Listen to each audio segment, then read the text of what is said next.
अस्सलामुअलैकुम। Horror stories के एक न्यू एपिसोड के साथ मैं हूं Mazhar Malik. Thank you so much and love you so much आप सबके प्यार भरे फीडबैक का। कल जो आपने कहानी सुनी थी, शाहजैन की कहानी, जहां पे जिन्नात के साथ एक मुआहदा हुआ था कि अगर ये दोबारा इस जगह पे लौटा तो उसका भयानक अंजाम होगा। और अनजाने में जब वो यूके से पाकिस्तान पहुंचा 15 साल बाद उसी जगह इस अंदाज में शाहजैन चला गया कि वो जिन्होंने मुआहदा किया था, वो नाना अबू भी इस दुनिया से गुजर गए, नानी भी गुजर गई और वालदा को भी याद ना रहा कि बच्चे को कह के भेजती, जा तो रहे हो लेकिन उस मुआहदे को मत तोड़ना। 15 साल बहुत कुछ भुला देते हैं। शाहजैन उस जगह पे तो चला गया, सब कुछ वैसे का वैसा था। वही आबशार का झरना आवाज पैदा कर रहा था, वही उस आबशार के करीब तालाब था और वैसे ही लाइन में बने हुए वो ओपन से घर थे। कुछ भी तो नहीं बदला था सिवाय चंद घरों के जो नए बन गए थे। वो मुआहदा तोड़ चुका और अब वो वापस आ रहा था अपने उसी दोस्त शाकिर के साथ, अपने कज़न शाजी के साथ, और उसकी बीवी और बच्ची पीछे गाड़ी में बैठे थे। यहीं पे कल मैंने कहानी का इख्तिताम किया था, वहीं से कहानी को शुरू करता हूं। शाहजैन कहते हैं कि जब पीछे मुड़ के देखा मेरे दोस्त शाकिर ने, जो आगे फ्रंट सीट पे बैठा था, तो मुझसे सरगोशी के अंदाज में ऐसे बोला जैसे इंसान इशारा करता है, कान इधर करो। मैंने भी देख लिया कि पहले उसने पीछे मुड़ के देखा है कि पीछे वाले सुन तो नहीं रहे, और उसके बाद मेरे कान में सरगोशी की कहता है, चौधरी मामला गड़बड़ है। मैंने कहा क्या हुआ है? कहता है म्यूजिक बंद कर, कुछ मामला खराब है। क्योंकि उसी लम्हे गाड़ी इस अंदाज में चल रही थी कि जैसे स्पीड तेज होनी चाहिए। मीटर जो स्पीड को शो करा रहा था, लगता था गाड़ी तो चल ही नहीं रही। और वहीं पे जब पहले गियर में एक चढ़ाई पे चढ़ानी पड़ गई तो गाड़ी ऊपर चढ़ी ही नहीं। 5 मिनट के लिए गाड़ी को बंद करना पड़ा। और वहीं पे वो घबराया हुआ दोस्त शाकिर फिर से बोला, शाहजैन है, कोई गाड़ी के साथ है, मैं उसको देख चुका हूं। मैंने उसी वक्त शीशों में देखा, मुझे उसी लम्हे नजर तो ना आया, लेकिन थोड़ी देर के बाद जब दोबारा उसने तवज्जो दिलाई और मैंने देखा तो वाकई वहां गाड़ी के पीछे एक परिंदा नुमा अजीब सी चीज थी जो सफेद सी थी। वो गाड़ी के ऊपर उड़ती, वो पीछे चली जाती। अजीब सा उसका कलर था, सफेद भी नहीं था लेकिन एक अजीब सा कलर था, और मैं उसको देख चुका था। और जैसे ही मैंने उसको देखा, उसके उस उड़ने के अंदाज को, और गाड़ी पे वो आता पीछे चला जाता, तब मुझे एहसास हुआ वो वाकई सही कह रहा है, मामला गड़बड़ है।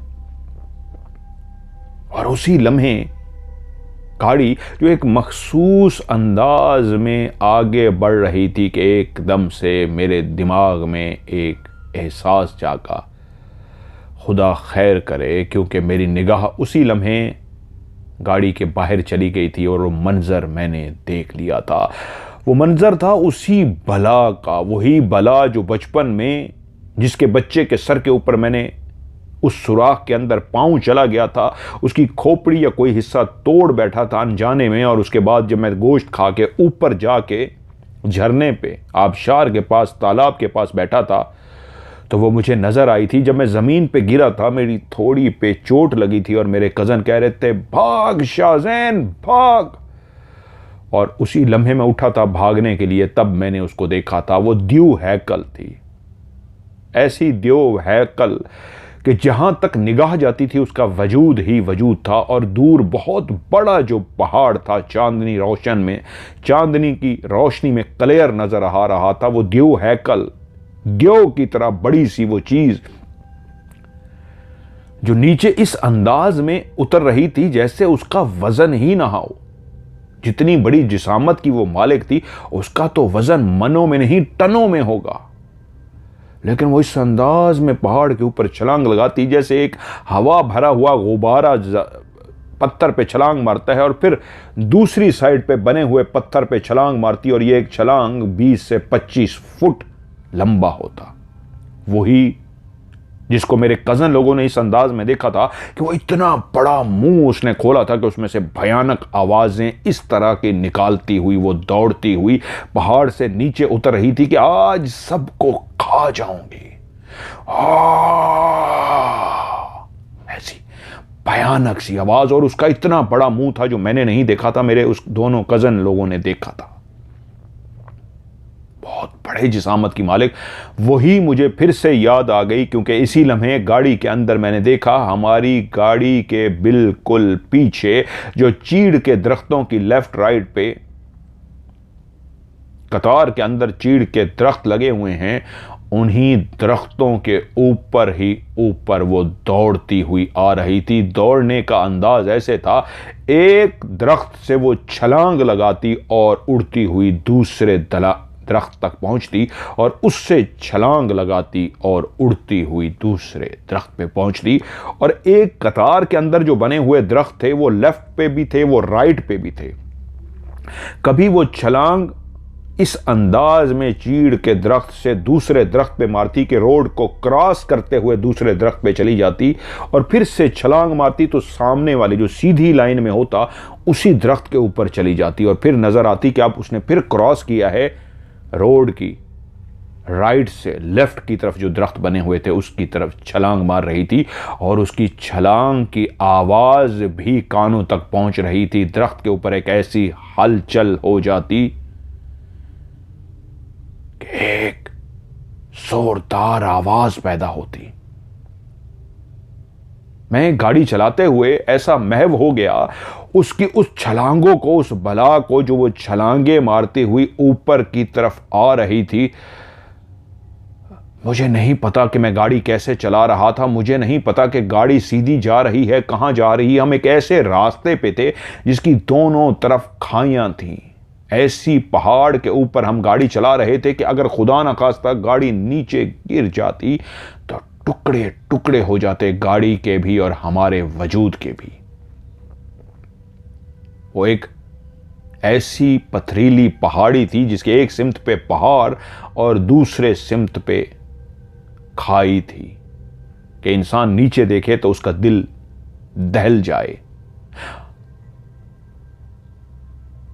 अब हम ऐसे रास्ते पे आ चुके थे जहां दोनों तरफ दरख्त लगे हुए थे, इस तरफ खाई नहीं थी फिलहाल, इसलिए वो दोनों तरफ के दरख्तों पे छलांगे मारते हुई आ रही थी। लेकिन वो जो सिलसिला था, एक तरफ पहाड़ और सड़क के दूसरी तरफ खाई, वो फिर से शुरू होने वाला था, जो हम पीछे भी छोड़ आए थे और फिर से शुरू होने वाला था। और जैसे ही उसको मैंने देखा दरख्तों पे छलांगे मारते हुए, मुझे सब याद आ गया। वो बचपन का मुआहदा याद आ गया जो मेरी माँ ने मुझे बता दिया था बड़े होते ही कि कभी भी वहां नहीं जाना। 15 साल उस बात को बीत गए थे, लेकिन मैं गलती से वो मुआहदा तोड़ बैठा था, और उसने कहा था बहुत बुरा खमियाजा भुगतना पड़ेगा। और अब वो छलांगे लगाती हुई पीछे आ रही थी। मैंने और गाड़ी दौड़ा दी जितना मैं गाड़ी दौड़ा सकता था, लेकिन एकदम से मुझे महसूस हुआ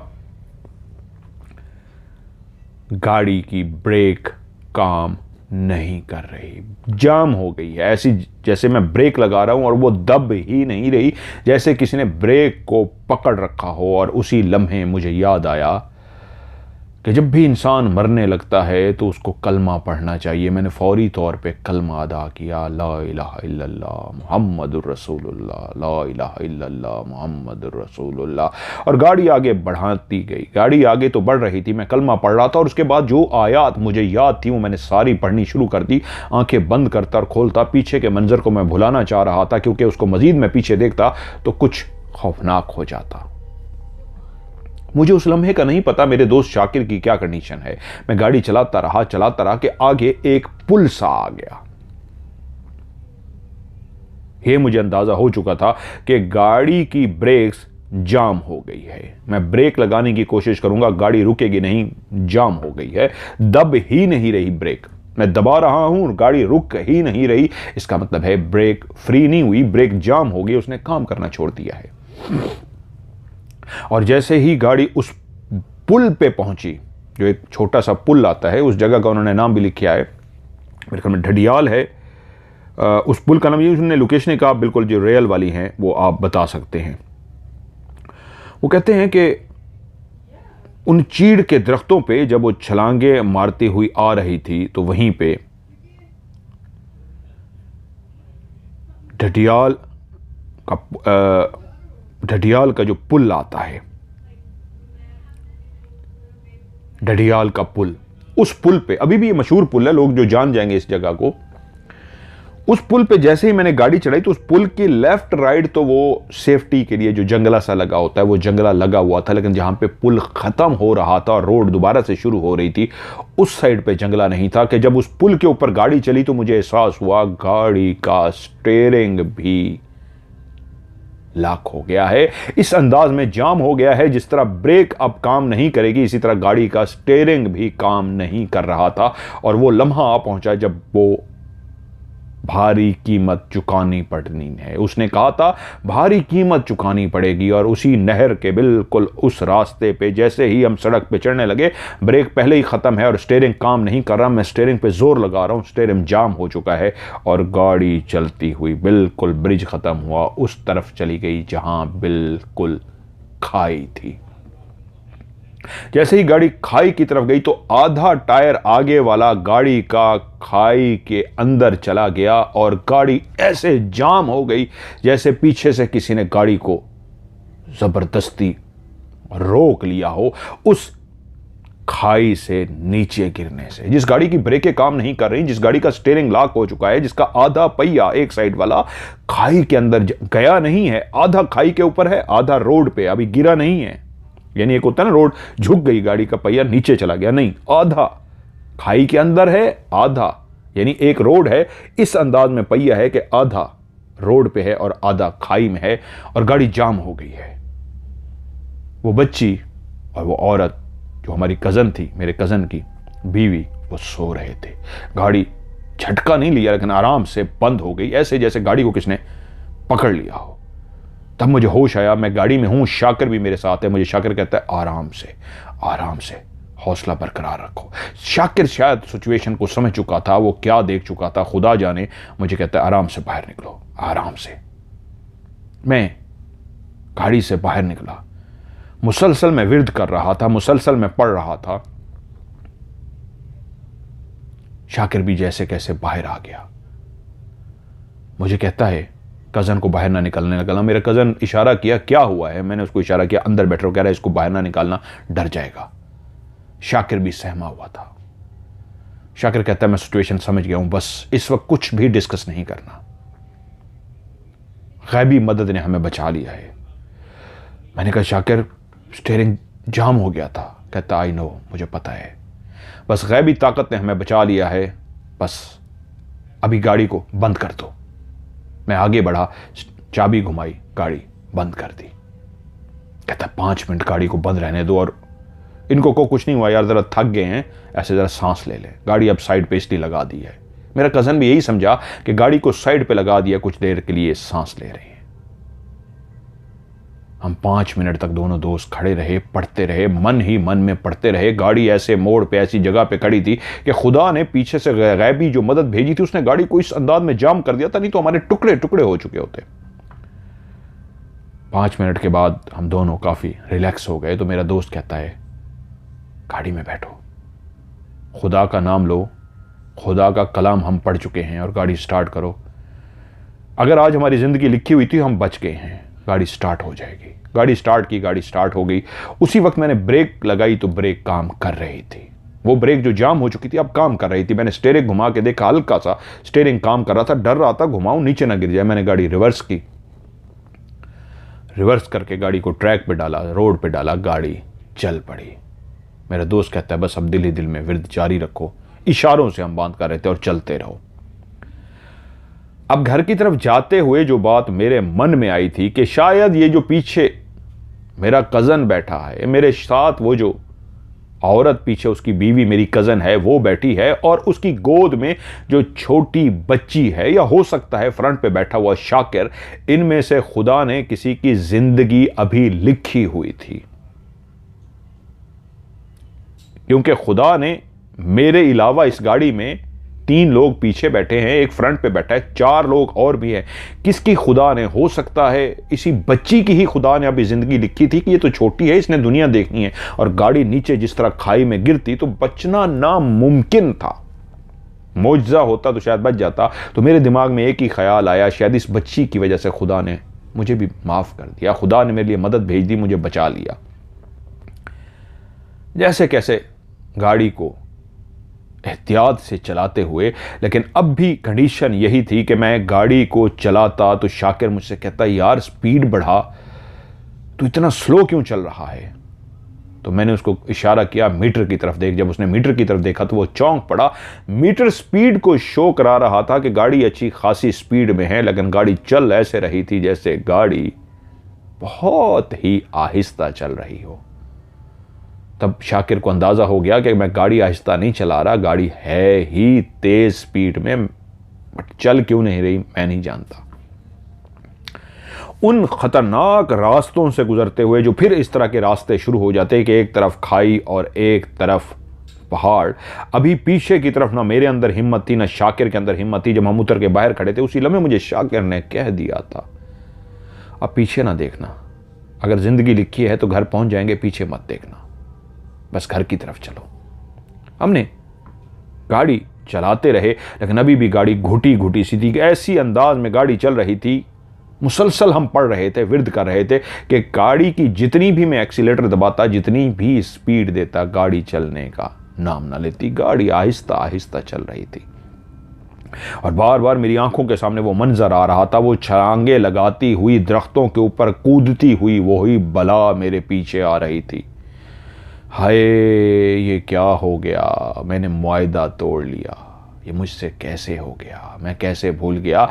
आज मैं एक बाप था, यूके में मेरी बीवी और मेरी बेटी थी, कई सालों बाद मैं लौटा था, क्यों भूल गया उस मुआहदे को। विर्द करते उन दुश्वार गुजार रास्तों से गुजरते गुजरते जैसे कैसे हम लोग घर पहुंच गए। मैं जब रवाना हुआ था तो मेरी माँ ने, मेरे घर के साथ ही मेरे कज़न का घर है, मुझे स्पेशल ताकीद की थी, मुझसे बहुत प्यार करता है कि इससे मुसलसल राब्ते में रहना, मुझे भी बताते रहना, क्योंकि वो मुझसे बहुत प्यार करता है, उसको मेरी बहुत केयर होती है, मेरे खाला का बेटा। मैंने उसको सारी बात मैंने नहीं बताई क्योंकि मैं घबराया हुआ था। मेरे दोस्त शाकिर ने उसको सारी बात खाला के बेटे को बता दी, क्योंकि वो बीवी और बच्चा भी साथ था। मेरा दोस्त शाकिर कह रहा हूँ, शाजी ने ये बात अम्मी तक पहुंच गई, और जैसे ही अम्मी तक पहुंची, ये कैसे हो सकता था, अम्मी परेशान ना होती। अम्मी ने कहा, ये क्या हो गया, बहुत गलत हो गया, बहुत खौफनाक हो गया। और फौरी तौर पे उनके जहन में वही हाफिज साहब आए जो मैंने कहानी पहले भी आपको एक बताई है। 633 में हाफिज साहब को बुलाया गया था, वो दुपट्टे वाला जो वाकया हुआ था कि रोड के ऊपर दुपट्टा पड़ा हुआ था। हाफिज साहब को फ़ोन किया गया। हाफिज साहब ने कहा, तुम घर से बाहर मत निकलना, कुछ भी हो जाए घर से बाहर मत निकलना, और अपने कमरे में भी कोशिश करो कोई भी ऐसी चीज़ के करीब मत जाना जो इस अंदाज में लगे कि हादसा हुआ है और वो तुम्हें नुकसान पहुंचा सके। अपने आप को इस वक्त तक महफूज रखो जब तक मैं घर में नहीं पहुंच जाता। उनका इंतज़ार होता रहा, वो कहीं दूर थे, वो जैसे कैसे घर पहुंच गए। उन्होंने आते ही घर को दायरा कड़ा कर दिया और दायरा कड़ा करके कहा, रात गुजारो, मैं कल आऊंगा। बहुत खौफनाक है सिचुएशन, जो तुम समझ रहे हो, सोच रहे हो, उससे कई गुना ज्यादा खौफनाक है। बाकी लोग अपने अपने घरों को रवाना हो गए। मामला ही ऐसा था, मुआहदा टूट चुका था। वो रात में सो ना सका, जैसे कैसे मैं करवटें बदलता रहा, लेट जाता, उठ के बैठ जाता, कमरे में टहलना शुरू हो जाता, और अपने आप को जिस अंदाज में मुझे हाफिज साहब समझा के गए थे, अपने आप को महफूज बनाने की कोशिश कर रहा था कि सुबह चिड़ियों की चहचहाहट ने बताया कि बाहर सुबह हो गई है। मैं कहाँ सोया था, मैं बेचैन सा था कि हाफिज साहब का फ़ोन आया, तुम सोए नहीं? मैंने कहा नहीं। कहते हैं अब सो जाओ, मैं शाम को आऊँगा। अब मामलात मैंने काफ़ी हद तक कंट्रोल में कर लिए हैं, लेकिन बहुत ही खौफनाक मामलात हैं। शाम को मुलाकात होती है। शाम को हाफिज साहब तशरीफ़ ले आए घर को, तो वो पहले ही दायरा कड़ा करके गए थे। मुझे कहते हैं तुम सोच भी नहीं सकते कितना पढ़ना पड़ा है, कितना लड़ना पड़ा है, कितना रोकना पड़ा है मुझे उन तमाम ताकतों को। अगर मैं तुम्हें बता दूं तुम सो नहीं सकोगे, खौफजदा हो जाओगे। बहुत ही भारी भरकम है। अब मुझे अंदाज़ा हुआ तुम्हारे नाना अबू कितने पहुंचे हुए थे, कैसे उन्होंने मुआहदा कर लिया था। ऐसी खौफनाक बला से, ऐसी खौफनाक से मुआहदा करना भी बहुत मुश्किल है। ये तो बहुत ताकतवर है, इसको कोई रोक सकता है तो वो खुद भी एक ताकतवर होना चाहिए। मेरी तो जान निकल गई है, लेकिन जैसे कैसे मैं कामयाब हो गया हूं और तुम्हारे लिए ये तावीज़ लाया हूं, इसको गले में पहन लो। तुम्हें याद है वो अंगूठी, वो याद है वो छल्ला सा जो तुम्हें दिया गया था कि इसको हर वक्त अपनी अंगूठी में पहन के रखना, वो छल्ला याद है? मुझे एकदम से याद आ गया। हाँ, आप कैसे जानते हैं? कहते हैं वो तो मैं बहुत कुछ जान गया हूं, तुम नहीं जानते। तुम्हें याद है वो छल्ला तुमने उतार के रखा था और गायब हो गया था? मैंने कहा हाँ, मैं ढूंढता रहा था, उसके बाद मुझे नहीं मिला। तो कहते हैं वो वही ले गए थे। वो छल्ला तुम्हारी हिफाजत के लिए ही था, वो गैबी मदद आई थी तुम्हारे लिए, लेकिन वो छल्ला तुमने उतार के रखा और वो छल्ला अपने साथ ले गए थे।